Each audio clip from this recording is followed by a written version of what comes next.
Ellerinde döviz olan kardeşlerimiz biraz daha ön tarafa doğru gelsinler.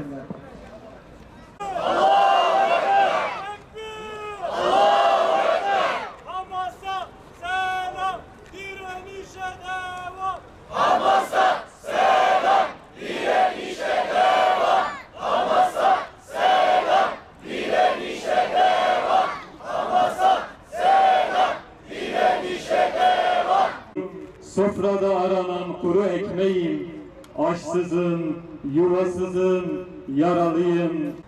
Kıymetli STK başkanları, temsilcileri, değerli kardeşlerim, kıymetli gün tekrar Gazze için, Filistin için bir araya gelerek Siyonizme karşı olduğumuzu, ABD'ye karşı olduğumuzu ve işbirlikçilere Gazze için mücadele edeceğimizi ve Gazze'yi gündem etmek için tekrar bir araya gelip haykıracağız. Gazze'nin ve Filistin'in kurtuluşuna birer vesile kılsın.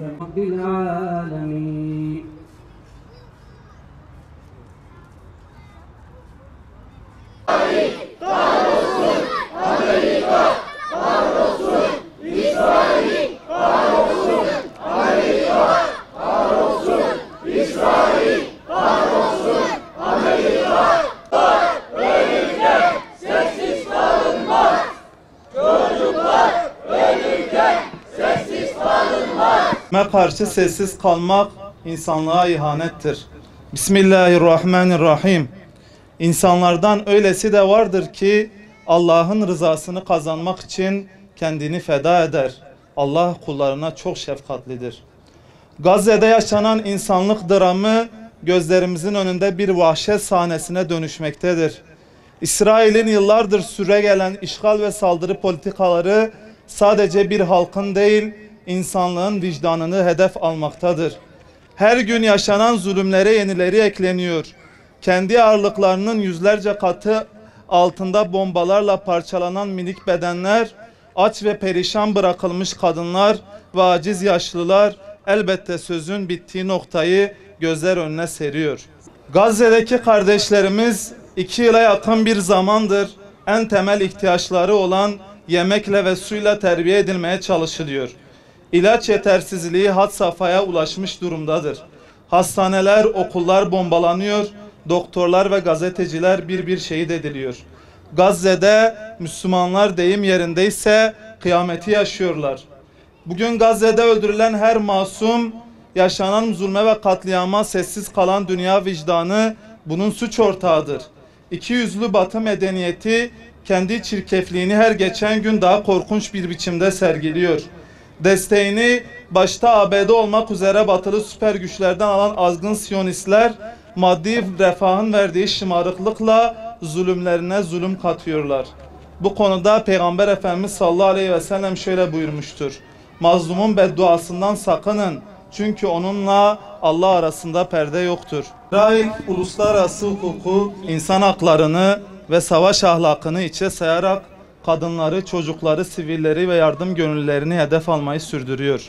Artık hastanelerin bombalarla yıkılmadığı, yardım çadırları ve yemek kuyruklarının bombalanmadığı, yaşananları dünyaya duyuran basın mensuplarının öldürülmediği gün yok. Gazze'de yaşananlar açıkça savaş suçları kapsamına girmektedir. Sivillerin korunması gerektiği uluslararası anlaşmalarda defalarca belirtilmesine rağmen Gazze halkı yalnız bırakılmış, adalet susturulmuş, insanlık bir kez daha sınıfta kalmıştır. Artık dünya kamuoyu birkaç soytarının vereceği kararlara seyirci kalamaz. İlahi adalet buna müsaade etmez. Gazze'nin ateşi yaşananlara seyirci kalan her coğrafyada, her ülkede ve her bireyde korkunç bir yangına sebep olacaktır. Evet, Gazze dün olduğu gibi bugün de en şereflilerini şehadet kervanına katmaya devam ediyor. Direniş dün Salih Aruri, İsmail Heniye, Muhammed Daif, Mervan İsa, Yahya Sinvar gibi yiğitleri şehadete uğurlarken bugün de Kassam'ın üst düzey komutanlarından Muhammed Sinvar'ı şehadet kafilesine uğurlamaktayız. Peki savaşın başından beri kahramanlık destanı yazan Yemen'e ne demeli? dünyanın en yoksul ülkelerinden olan Yemen tüm şartlarını zorlayarak Siyonistlere kafa tutmaya devam ediyor. Maalesef birkaç gün önce Siyonistler tarafından düzenlenen bombalı saldırı sonucu Yemen Başbakanı başta olmak üzere birçok üst düzey bakan şehit edildi. Gazze cihadı en şereflilerini cennete uğurlamaya devam ediyor. İsrail sivil katliamlarına devam ederken ve hükümetler ekonomik, siyasi ve askeri alanda Siyonizme net bir tavır alamazken sivil inisiyatifler her geçen gün güçlenerek Gazze'deki ölüm ablukasını kırmak üzere yola çıkmaya devam ediyor. Kahrolsun! Dün Mavi Marmara, Hanzala ve Madlen ile Siyonist abluka kırılmaya çalışıldı. Bugün ise küresel Sumut filosu İspanya ve Tunus'tan açlık ve ölüm ablukasını kırmak üzere yola çıkıyor. Bu filoya 40'tan fazla ülkeden aktivistler katıldı ve filo yüklü miktarda insani yardım malzemesi taşıyor. Rabbimizden niyazımız Musa Aleyhisselam'a nasıl denizi yardıysa bu filoların da gideceği güzergahı kolaylaştırıp menzile ulaşmalarını sağlamasıdır. Amin. Uluslararası topluma çağrımızdır.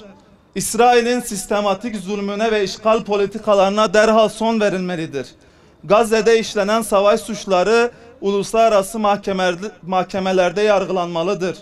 İnsan haklarına inanan her birey bu zulüm karşısında harekete geçmeli, Filistin halkının haklarını savunmalıdır. Birleşmiş Milletler ve uluslararası kurumlar insan haklarını savunmakta samimi ise bu vahşete sessiz kalmamalıdır. Sessizlik zulmü onaylamak anlamına gelir.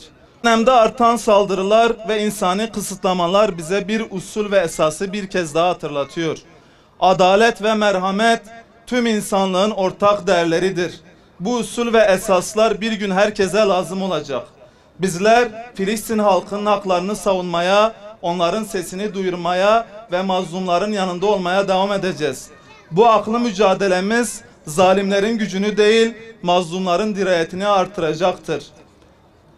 Allah Celle Celaluhu şöyle buyuruyor: zulmedenler nasıl bir inkılaba uğrayacaklarını pek yakında bileceklerdir. Allah'ın izniyle Özgür Kudüs'te hep beraber namaz kılacağımız günler yakındır. Bizler umudumuzu Rabbimizden alıyoruz ve kafirlerden başkası Allah'ın rahmetinden umudunu kesmez. Gazze'li mücahit kardeşlerimizin kutlu davasını son nefesimize kadar sürdüreceğimizi tüm dünyaya ilan ediyoruz. Büyük komutan Ebu Ubeyde'nin dediği gibi ya şehadet ya zafer.